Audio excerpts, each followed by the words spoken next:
Things Policy, a daily podcast supported by Pragati, a flagship media initiative of the Takshashila Institution. We're a bunch of policy nerds based in Bengaluru, and we like to bring a fresh perspective to Indian affairs and an Indian perspective to global affairs. So grab a cup of coffee, sit back, and join us for today's chat. Hello and welcome to yet another episode of All Things Policy, where we discuss policy issues of relevance. My name is Priyal Lyncia D'Almeida, and I work as a research analyst at the Takshashila Institution. Now, Takshashila Institution, as you know, is a non-partisan independent think tank, and we have multiple courses, short-term and long-term, that are tailor-made specifically for you. If you need any information about any of our courses, you can please log into school.takshashila.org.in and you will get all the information there. So today, specifically at this episode, we are going to be talking about something called as the Chip4 Alliance. And to discuss this with me, I have my colleague Arjun, who is also a research analyst at Takshashila. Hi, Arjun. It's good to have you back. Hi, Priya. Good to be back. Yes, great. So now, Arjun, let's just get into the topic at hand, right? Can you tell the listeners what exactly is the Chip4 Alliance? Can you give us like a brief overview about it? Yeah, sure. I mean, Chip4 Alliance is basically another sort of semiconductor alliance which is being proposed. This is actually initiated by the United States and with its outreach program in Asia. So they wanted to get together Asian semiconductor powers and build an alliance together with them. So, I mean, we've all heard about how in East Asia during the 1960s, 1970s, these guys became economic powerhouses in basically because of their policies related to trade, investment, and one of the areas where these guys eventually made it big was the semiconductor industry. And so the US wants to tap into that and build or basically foster an alliance between itself and three of the Asian countries, which is basically Taiwan, South Korea, and Japan. Hence the name Chip4. Okay. So I think the follow-up question that I wanted to ask you is, why is there so much focus on the Chip4 Alliance quite recently? Because as a person who does not know too much about technology or anything about that part of the world, I heard about it only recently. So why is there so much focus currently around it? Yeah, I mean, it's basically because of the fact that the US President Joe Biden recently added a signature to the Chips and Science Act 2022, basically enacting legislation on emerging technologies, especially semiconductors. Apart from focusing on building the US's domestic semiconductor manufacturing capabilities, the legislation also makes a note of the US cooperating with certain like-minded allies to build a robust supply chain. Now, that is when it kind of created this whole clutter. I mean, we have seen this in terms of the Quad, in terms of other multilateral alliances also, but it was also enhanced by the fact that Nancy Pelosi just landed in Taiwan around 3 weeks back, and she had this whole closed door meeting with Mark Liu, who is the chairman of TSMC, Taiwan Semiconductor Manufacturing Company, which is the world's biggest manufacturing company. So in terms of that, when Pelosi actually met Mark Liu in Taiwan, it set off some news reports that this was kicking off the so-called Chip4 Alliance, and the US was actually reaching out to Taiwan and similarly would reach out to South Korea and Japan and would propose a partnership basically to work together while strengthening the semiconductor supply chain and ensure that there is a supply chain independent of China. So basically both Biden's not just Biden, the United States government's passing of the Chips and Science Act 2022, along with finally President Biden giving the go-ahead, as well as Nancy Pelosi's visit to Taiwan has again, just basically started this whole news reports of Chip4 being one of the major things to come out of these meetings. Right, right. So now another follow-up question that I had was that you told me that the reason why it is called Chip 4 is because there are 4 countries involved, right? Now, the question I think Mhm. related to that was why exactly is it between these 4 countries? Like, what is the importance of that? Yeah, so it's basically trying to combine the comparative advantages of the 4 countries, I guess. Right, It was in early March when a report in the South China Morning Post actually first mentioned that the US government had proposed of setting up this industry alliance with its Asian partners. And right. that was as a response to keep China growing clout in the industry at bay. Mhm. But the rationale behind pushing this possible grouping itself was basically because of what each country has to offer. So Huh? if we closely look at the splits in the different states or different countries' contributions to the supply chain, there are clear winners. And in terms of the designing powerhouse and holding all the EDA tool licenses, the US basically controls all the fabless market Right, along with its private firms, like Nvidia, Intel, AMD, right, Qualcomm, and whatnot. So, and it also has the most number of semiconductor fabrication facilities in the world. But right, however, Taiwan is the global epicenter of semiconductor manufacturing with over right, 60% of the world's chips being manufactured by the country's giants, which is TSMC and UMC. It right. also remains a hub for processes, basically assembly, testing, marking, and packaging. Hmm. And also has like big firms like Foxconn and Winston in it. Right, South Korea, like it has the semiconductor behemoth in terms of Samsung, which has right, both design and manufacturing capability. And they are involved in major research in, of course, we know how Samsung is. So that's one. And right, finally, Japan remains very integral to the functioning of the supply chain with its dominance over the development of critical manufacturing equipment and materials. So whatever equipment and some of the materials which are being used while manufacturing chip are done by Japan. So right, for the process itself, you need that. So that's the basic concept of why this might work out in terms of the fact that the market share itself and the fact that it covers the whole uh, supply chain from starting right. from like acquisition of raw materials to design to manufacturing to packaging and like outsourced assembly. So Right. in terms of that, it just covers all areas of the value chain. I Hmm. mean, there are other dependencies and bottlenecks itself, for Right. which, I mean, we can get into at some other point of time, but these 4 countries itself can run the entire semiconductor production more Right. efficiently in case. So that is basically the reason why it's these 4 countries per se. So, Right. yeah, I mean, that's the gist of it. Okay. Okay. So Arjun, I still have few more questions to ask regarding this, but before we move on, let's take a short break, and we will be right back.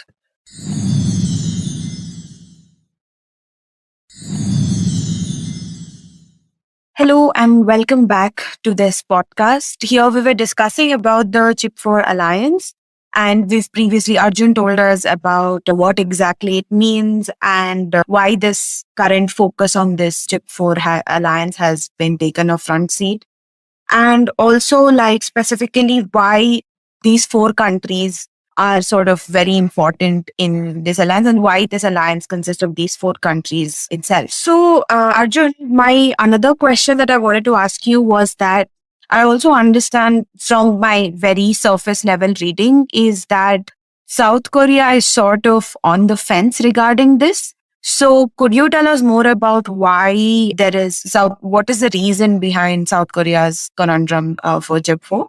Yeah, sure. I mean, ever since the Chip 4 was rumored to be in the work, there was Hmm. this kind of unpredictability regarding South Korea's participation in the alliance.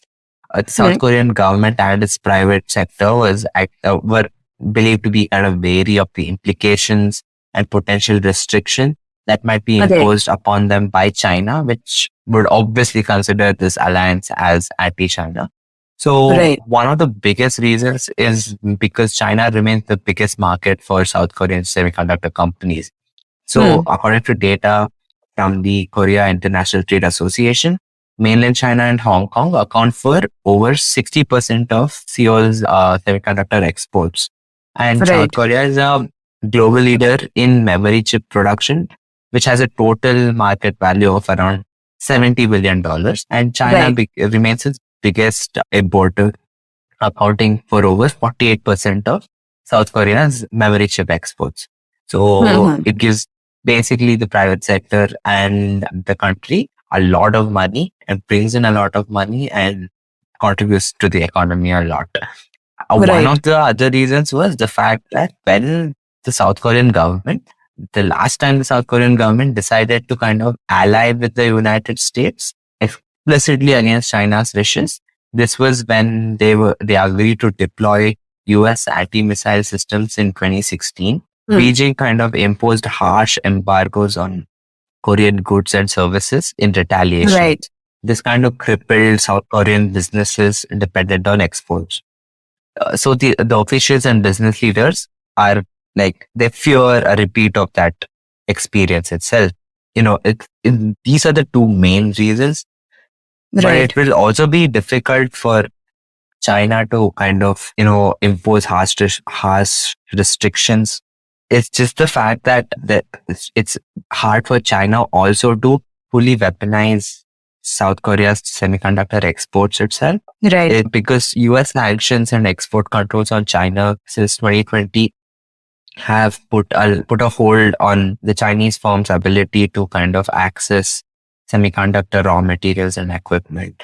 This has Right. made the biggest Chinese semiconductor firms depend on on South Korea's best firms like Samsung and SK Hynix Right. for kind of importing semiconductor technology itself. Hmm. So, harsh retaliatory actions by China against South Korean semiconductor companies could also hamper their own firm's growth trajectory, considering that they already have a lot of restrictions which are imposed upon them.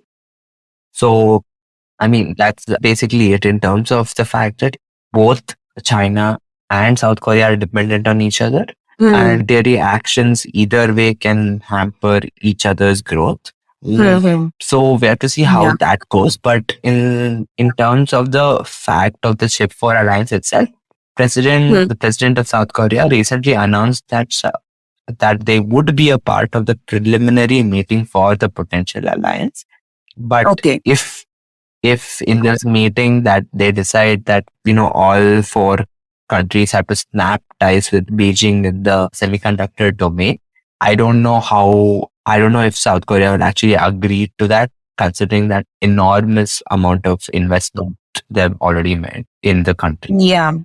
Right. That's actually very interesting because, I mean, if people have heard our previous podcast, every time Arjun and I get on a, ADP episode, we generally talk about the semiconductors itself. And most of the time, like, we've known that, China plays a very important role in the semiconductor industry. And also, like you said, Arjun, China remains the biggest market for South Korean semiconductor companies. So it's kind of evident that China does have a role to play, even if it is excluded from the Chip4 Alliance, right? So can you tell the listeners how does China play a very important role in this?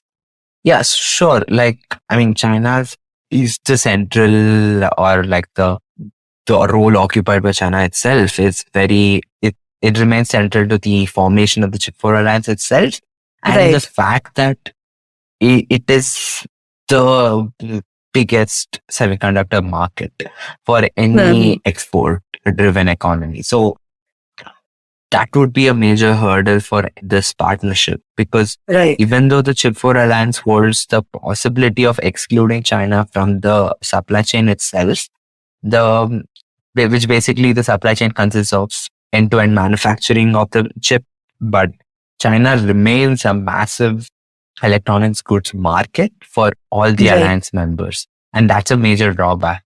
So as per government data, like China accounted for 70% of the global demand for laptops and over 80% of the global demand for mobile handsets. So last year, like Right. China imported $350 billion worth of semiconductors, with the US and South Korea being one of its major suppliers. So as a Right. major consumer of electronic goods itself, the exclusion of China from the export market will also significantly hurt the finances and profits of US firms also. Right. Now, one of the other reasons of where South Korea also comes here is the fact that, as I said, they've invested billions of dollars in China. So what happens is Samsung has key memory chip producing facilities in two Chinese cities, and SK Hynix, which is its other major semiconductor firm, it's built its DRAM and NAND memory chip facilities in two more Chinese cities. Basically, their manufacturing happens in China itself, after which the finished goods are then exported back again. So Right. South Korea might actually fear, at least their private sector might fear of heavy retaliatory action against their own manufacturing facilities in mainland China if the Chip4 Alliance kind of becomes very, very China centric. And that would majorly give them major losses because they rely Right. on exports to China. Now, this is one of the reasons that it's very hard to completely eliminate or underestimate the role of China in the entire industry. As Right. far as the alliance remaining anti-China is concerned, it would be extremely difficult for all stakeholders. This can be the governments of the four countries and private sector in all the four countries to get on board, because I get it. It's in the hope of building semiconductor supply resilience, but you can actually, and it can actually ensure some level of strengthening in specific areas of the supply chain. But eventually, private companies are going to rely on consumers, our end consumers, or their markets itself. And China remains one of their biggest consumers in that way. Right. So in terms of that is where China plays such a key role in the entire saga of this. So it's just, it's hard to exclude them, but you can still exclude them in terms of manufacturing, but you can't exclude them in terms of finished products. So there is that kind of mismatch wherein you decide to ally with anyone and everyone who will be on the opposite end of China regarding semiconductors, but in the end you have to rely on the Chinese to buy your finished product, which is the irony of it. Yeah. So that's where we're at right now. Right. Wow. This was actually very interesting because, I think every single time you come on the podcast, it's so much nicer to hear so many new things that keep happening in the semiconductor industry, in the semiconductor space. So thank you, Arjun. Thank you for joining me today and giving us a brief overview about what Chip4 Alliance is and everything that, surrounds it. Sure. No problem. Happy to do this again. Well, each and every time something new comes up. Yeah, exactly. Each and every time, which is pretty much every week, right? Or every few days. So this was fun to do. And I hope our listeners also had some fun listening to our conversation and got some new information with this. So yeah, I hope you had fun. Thank you so much for joining us. Bye-bye. Thank you. Bye-bye. If you liked our show, don't forget to check out other interesting podcasts on the IVM network.